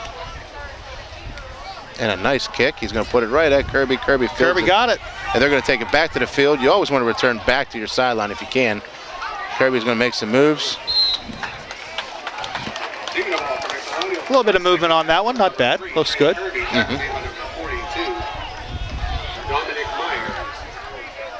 assisting on attack on number 23 for the Titans, Terrence Cole. Well, what changes did the Colonials offense make? We'll find out as they get ready to do their first series of plays. I'm surprised they allow the running back with the jersey up. Usually you have to have that down. And I'm not a stickler. You know what I was going to say? I didn't notice that until you mentioned it. Number 33. Yep. Flag down in the back. That's usually in the holding area.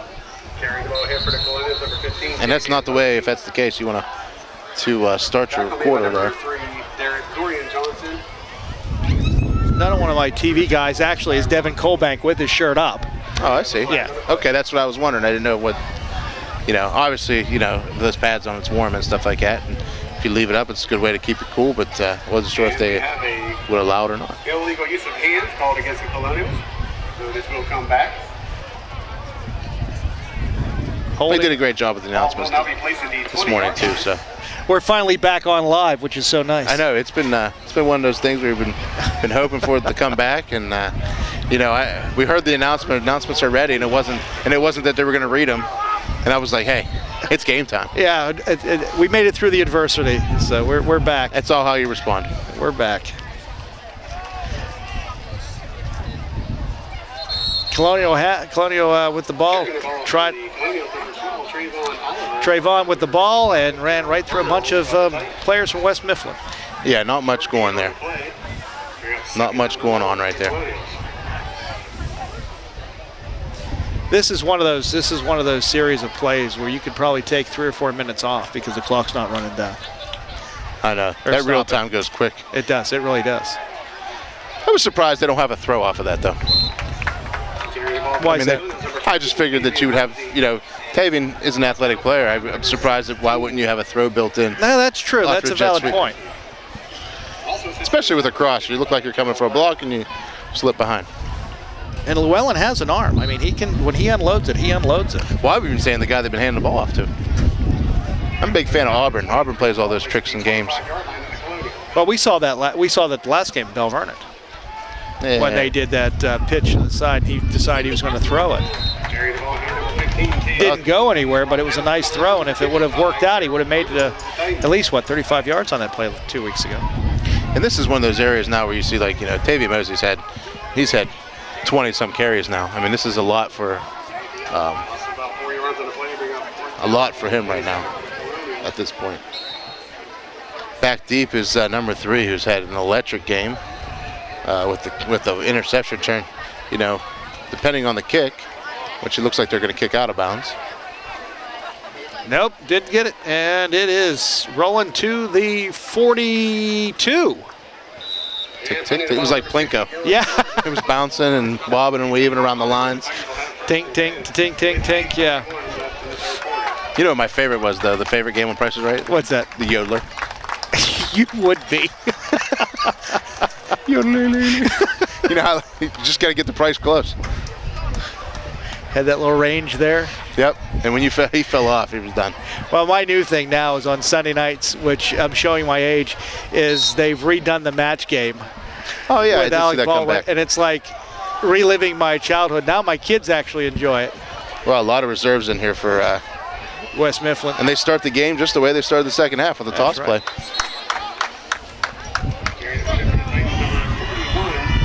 41 with the ball, 8:06, clock still rolling. Yeah, significant size difference right now. Yeah. That has transpired on the West Mifflin boys on the field right now. They're big difference in size.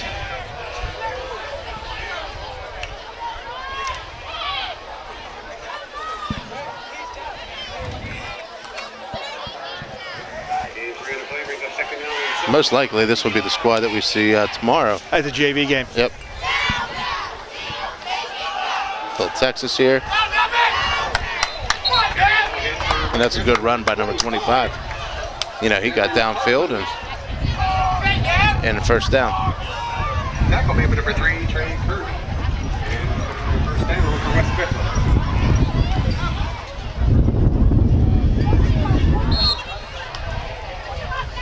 Tigers will have 1st and 10, ball placed at the 29-yard line of the Colonials. Let's see what the Colonials do here. The one play they've had some trouble with is the trap. So we just saw that again. When you have West Mifflin bringing in their second, third string coming out, and the Colonials still have their first string defense in, I mean, what do you tell the players?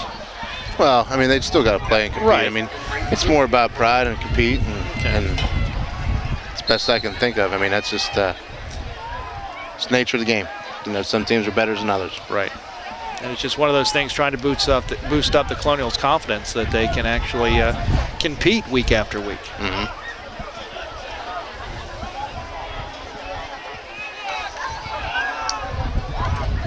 And right now, you don't expect to see a pass at all by them. But I mean, it still isn't a bad idea for them to throw the ball a little bit. Right. Tackle made by number 7, Brady Mooney, number 3, Trey Kirby.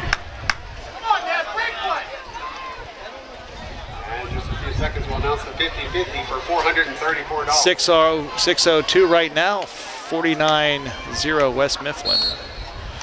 Third down, 3 yards to go. Ball in the 22.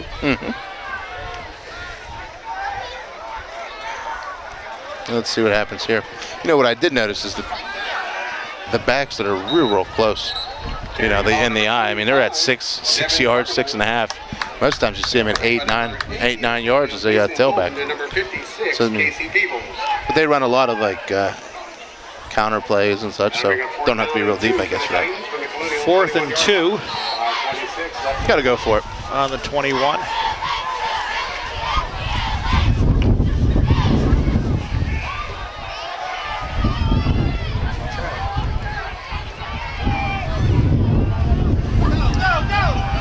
Oh, doesn't look like he has it.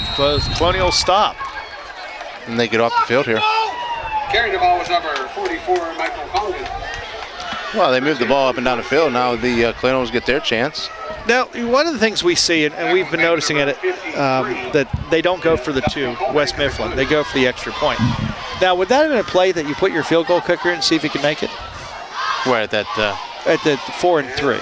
Oh, yeah, I thought he kicked pretty well. Yeah, that's what I mean. And go for the 3 and see what happens. Experience is a big thing. But there's a lot of reserves going in and out and some confusion here, but they fake that and they roll out Llewellyn. Nice catch.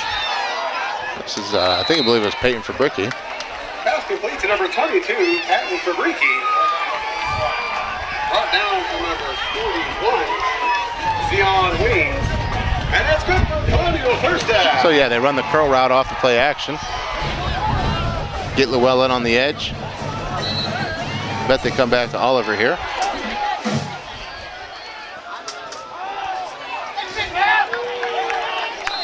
And West Mifflin stands Oliver up. Number 25, Nevon Cardamone, and number 21, Christian 81. I mean, it took 3 guys to do it, but they did it. And like you mentioned a few minutes ago, West Mifflin's reserves are small. They are, but they are mighty. They are mighty. And he almost fumbles the ball. And how he retained it, I don't know. It's like he threw a self-pass to himself.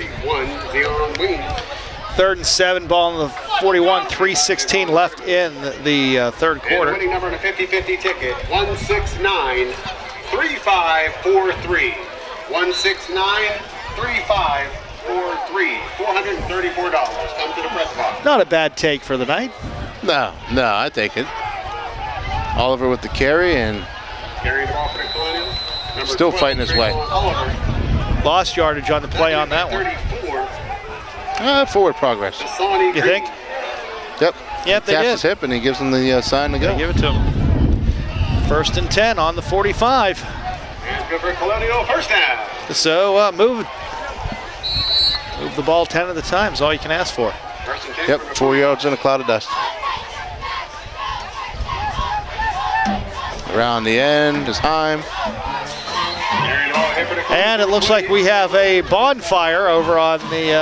oh, we got a double. We got a double. I smell the smoke is what prompted me there. One day I'm going to go over and crash their bonfire. With that wind, I mean, I'm surprised you're able to keep it going. Oh, yeah. 3543 comes to the press box. Nothing I like more than a fall night with good fire. Oh, yeah, definitely. We should be getting ready for the Albert Gallatin homecoming bonfire here coming up in the next 2 weeks. That's right. They always do one down here at the Cleveland parking lot, correct? Well, I don't know if they will or not since the parking lot has been resurfaced. Yeah, they probably won't do it. Yeah. So we may have to find a new location for it. I don't know. I'd say over in this field over here. That works. Do it in the middle of the softball field. No. That turf is nice. I was going to say, they have time to let it grow back. And carrying the ball ahead, And Mosey with a big carry there. Get the first down on that one. If not, it's close. First down, that's right. So they're moving at 10 at a time. I believe they score on this drive. You think? But I think we're I think see you're it down right here, too. though. Oh, that's right. We have 1:07 left in the third quarter with the running clock due to the sportsmanship rule, as we're calling it now. Flag down. And it looks like a face mask on Heim. Carrying the ball here for the Colonials. Javon. Shane Miley. We do have a flag on the play.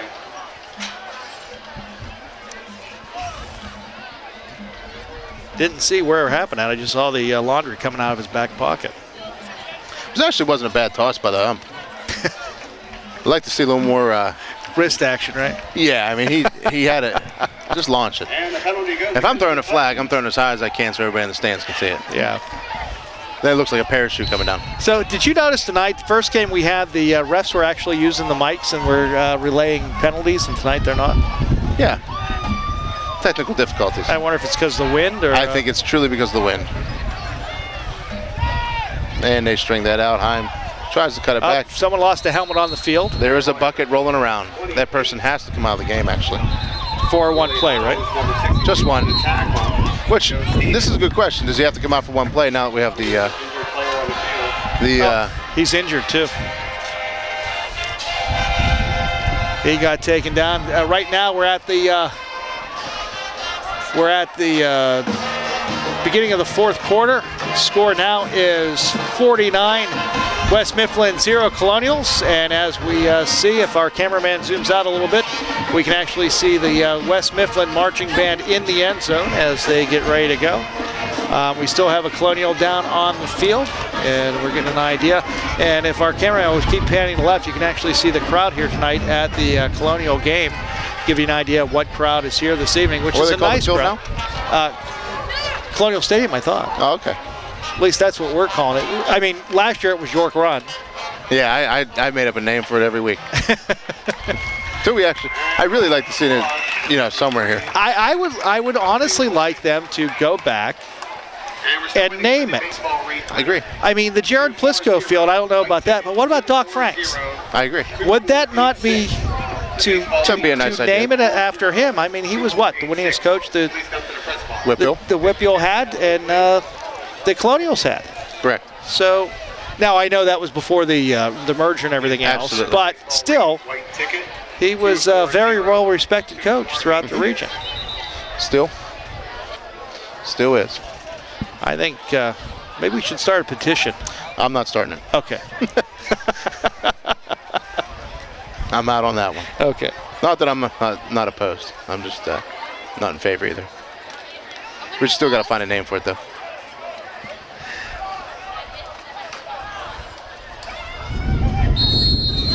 Well, new kid checks in here. Let's get a number on that. I was actually center. Said it might have been Dustin Colbank that actually got injured. And we just got retweeted by a friend of ours, Roger Lenhart. Well, what do you have to say? Oh, nothing. He retweeted, but I like the Twitter handle that he uses. That's right. Yeah. And number 22 on the year 4. I'm glad he's listening, I hope. I hope he's watching tonight. One of the reasons This why is my tryout, actually, so. I'm going to send in my demo tapes.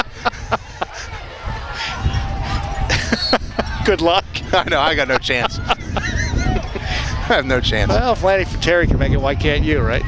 Well, that's true. He's at my alma mater right now at Waynesburg. So Oliver with a nice dive gets the first down. Carrying the ball, number 12, Trayvon Oliver. Second name, number 42, Dominic Meyer. Looks like they're going to appear to keep it on the ground for every play. Both teams. I wonder why. I don't know. I'm taking a chance at one of these young corners.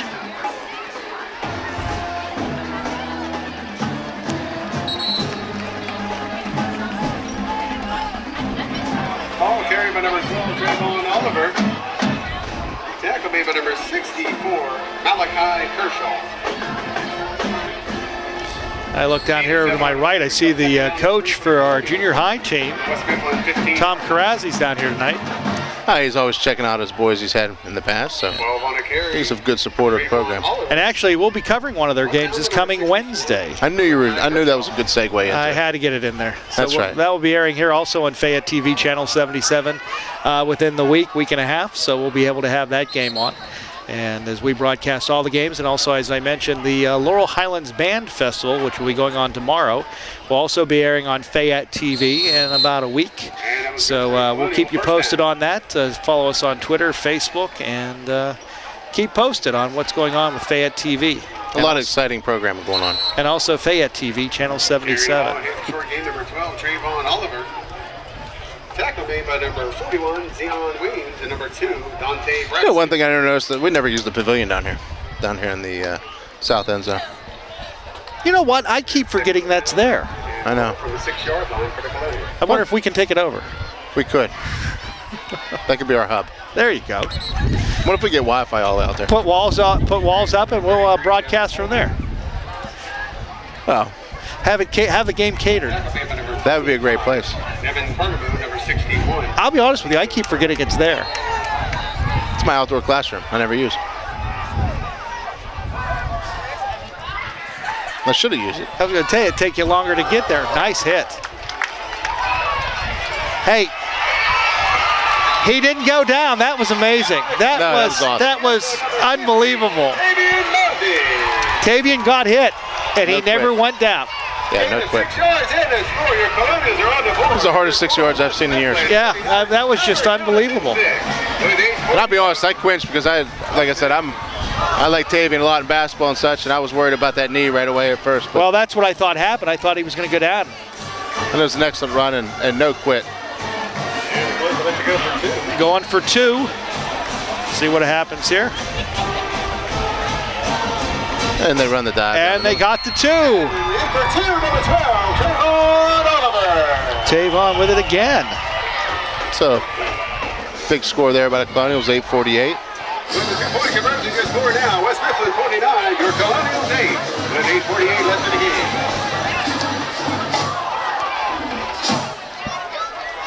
Well, a great run by Tavian.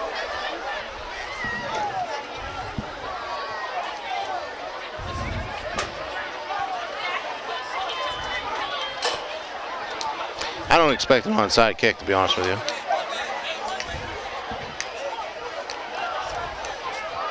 But a lot of young faces going to be on the kickoff team. Or this is one of those things where do you have a second kickoff team or return team where you put them on there? I think so. And cross-country members.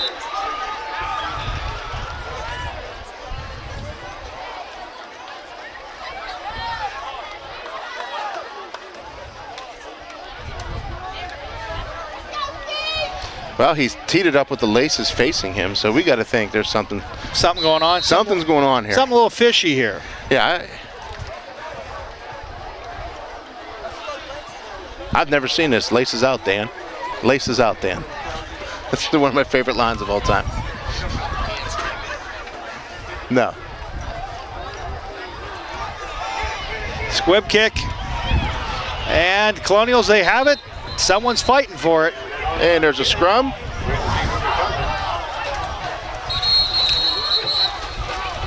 I'm just waiting for an arm. Oh, West Mifflin got the ball.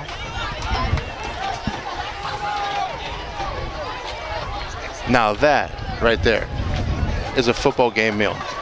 Cabbage and noodles. Oh, cabbage and noodles. I mean, how in the world can you not want that right now on a night like tonight? One of the games, and I don't know if it was West Mifflin or if it was Gateway. Yes. That we went to. They did kibasi sandwiches. I love it. Oh, and they were amazing. You know what my favorite is? Brunswick stew. It's in my top 5. Okay. You know, game day meals for like at a tailgate. You know what I mean? Yeah. I like a good definitely. bratwurst. Cabbage noodles. Now this is a unique fact. I've always seen this, like where I've seen people put cottage cheese in their cabbage noodles. You ever see that done? No, I haven't. Oh, it's fantastic. You'd never think it'd be great. I would no, never. But it gets like that stringy, cheesy, creamy. Oh, it's fantastic. I can see that. Nah, now you got me hungry. Years ago, and this is dating me, when we used to do high school football for CUTV, we were known as Channel 29 at the time. I remember. Oh, nice pass, no catch. And we would actually do, when we did away games, we'd do the best hot dog in the WPIAL. Oh, man. And it was actually kind of fun. We'd go in, we'd talk to them, and we'd do the best hot dog. I remember one of the first games I did was actually here. Actually, I think this was where we were at on this side of the building in an old wooden press box. Oh, I remember that thing. Up against the building, and we were terrified that it was going to fall off when I was a college student. It probably could have. And grass field. How was our dog? And it was good. We had a nice time. I remember that. Well, I saw one of my coaching friends was here that I coached with, and he makes a Scott Diggity dog. Oh, really? Yeah, it's the jalapenos, chili, coleslaw. I mean, Chicago-style dog, but his Scott Diggity dog is one of the best I've ever had, with a little hot sauce on it, too. Well, Christian Stone with a big tackle there. Forcing a 3rd and 15 here for the Titans. This is the first time I think we've seen them in negative yards like this. It's been a while. That's more than 3rd and 15. So we're watching, and I'm sorry, I'm being noticed while you're watching the game. I'm watching this camera guy down here who's taking shots of the Colonial marching band. I'm thinking, is this one of the TV stations in Pittsburgh that's doing a feed for tonight's game, or what's going on here? Who knows? But you're more observant of that. Nice, intercepted. That's Christian Stone, I believe. Yeah. I think. Nice job. And he was one of the better players I saw last year in the junior high game we did last year. Christian Stone last year had I think he had like 3 or 4 touchdowns in the game last year. Which again is amazing that you have a kid that was in 8th grade last year who's now playing varsity football his freshman year. But I still always say that the difference is big. I mean, you got kids maybe that you're playing against are 19 years old, 19 years old, and you got kids 14, 15. So big difference. It is a very big difference for a kid that contributed at that age. But a heck of a play by Christian. End around here by number 20. A great block by Devin Colbank.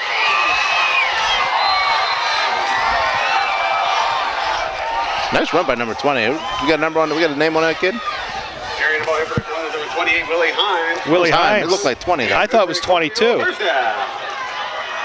Yeah, Shane Miley. 20 shows Shane Miley, but Gary Searock just said it was Willie. Colonials look like they have a little bit of fire underneath them now. A little bit. Number 15, Davian Mosey. Tackle made in the backfield by number 36. Oh, well, we're waiting to wrap it up, see if I can grab some scores here real quick. Oh, yeah. I'm very curious of that Ringo Bell running game. The big Oliver down the middle. Getting it done. And carrying the ball ahead for some tough yards, number 12, Trayvon Oliver. Tackle made by number 31. Right now, final, Elizabeth Forward 33, Waynesburg Central 0. Yeah, I don't find them scoring a point all year. Really? No. I'm not kidding. In the 4th quarter, this is actually, I'm surprised, Bell Vernon 31, Ringgold 3. Well, there's the, that's the separator tonight. At the half, we still have the Laurel Highlands losing to Trinity 21-0. Let's see if I can bring up the Uniontown game. Oh, 4th quarter. We thought we had a blowout tonight. Go ahead, hit me. South Fayette 63, Uniontown 7 in the 4th. Oh, they're pretty good. Like I said, it's the best team around right now. Yeah, that's amazing.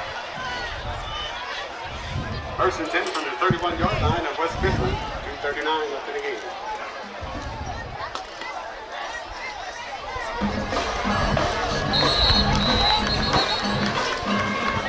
Carrying the ball, number 28, Willie Hines, brought down by number 36 of West Mifflin. 2:24 here remaining. Colonials was 2nd and 10 here. Ball on the 31, and Actually, they all went backwards on a false start. Coming down to the 2-minute mark in the fourth quarter, 49-8 West Mifflin. 2nd and 14.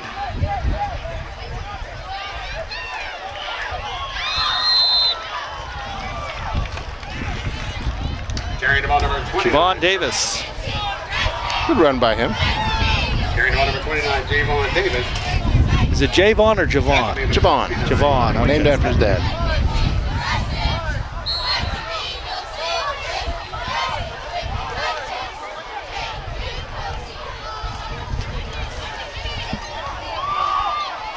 And another carry by him. Carrying the ball at number 29, Javon Davis. Tomorrow at Happy Valley is the anniversary of Joe Paterno's first win. Correct. 50 years ago. And about 7 for the Colonials at the 28-yard line of the Titans. Carmichael's over West Green, 28-6. There we go. And illegal participation. Too many guys on the field for the Colonials. Yeah, you know, I tried that during practice a couple times this week where I got the 12th man on the field and I still didn't score, but I tried it. Hey, if you don't get caught, why not? Why not? That's right. We're down to 47 seconds. It looks like we may be able to get one more play off before the end of the game tonight. Looks like we're gonna, unless something happens here in the last 30 seconds. I gotta like that they go up top here. Maybe number 22 here. You think? Man for Bricky. Let Llewellyn air it out. See what he does with it. I call it. Overthrow it. Nice pass. No one there to catch it. Down to 14. We're going to wrap it up. And we're going to call it a night as the West Mifflin Titans beat the Albert Gallatin Colonials by a score of 49-8. Final score will be West Mifflin 49, the Albert Gallatin Colonials. So what are some of the positive aspects of tonight's game for the Colonials? Well, they didn't give up. They scored the ball. You know, they got in the end zone tonight and stuff like that. So they didn't give up. You know, I thought there was a lot of resilience and fight coming out of the second half. They didn't give up a score in the second half. No, they didn't. So, you know, there's some positives with that. But I'll be honest with you, I felt that West Mifflin was just obviously the better team and just had better speed tonight. And they just rolled over them. They had speed and they had. And number one, they weren't afraid to make a mistake, and they made a mistake fast. Yes, you're right. So. And again, that's one of those things that you see when a team is cautious about making mistakes. They just don't put it all out on the field. Yep. And they're just second-guessing everything they do. But again, great game for West Mifflin tonight. I think you're right. West Mifflin's going to be the team to watch in the conference. Yeah, they can't wait to see them play Bell Vernon. And also what would happen with South Fayette too, after we saw that That's true. 63-7 win over Uniontown tonight. So again, we'd like to thank everybody for watching tonight's game, not only on Fayette TV channel 77, but also at agtvsports.com and also at YouTube at AGTV Sports.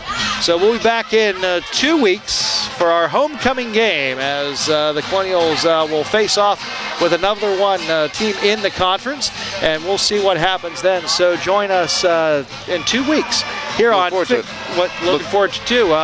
So that's going to wrap it up for yours truly, Eric Nettle, and also Jared Plisco tonight. The final score, West Mifflin 49, the Albert Gallatin Colonials 8, right here on agtvsports.com and Fayette TV channel 77.